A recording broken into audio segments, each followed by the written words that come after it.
በፍቅሬ ከመጣሽ አሁን ከሚያምሽ በላይ እኔ ስለሚያመኝ ድጋሚ ህይወት ውስጥ እንዳላገኝሽ። ጆይ ቲማቲሙንም እንዳረሳሽ። እሺ አልኩሽ እኮ ሁሌ ልበቢስ ነው መመስል።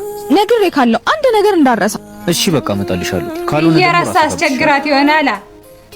ማን ነው እንደዚህ የሚያንኳኳ? ቃል ምን ልትሰሪ መጣሽ?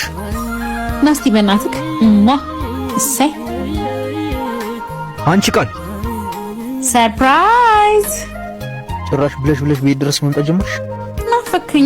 ናፈከኝ አይ ቆንጆ ናፈቁ ብቻ ዝም ብሎ ሰው ቤት ዘው ብሎ ይገባል እንዴ? ሰሊ ትባላለች ቃል።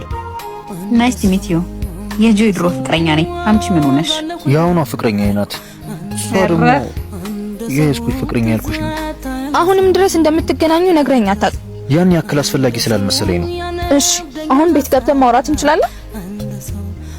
አንቺ ግን አሁን ከዚህ ጊዜ በኋላ መጥተሽ የሰው ህይወት የምትበጠብጭ ምንድነሽ? ትሰሚኛለሽ?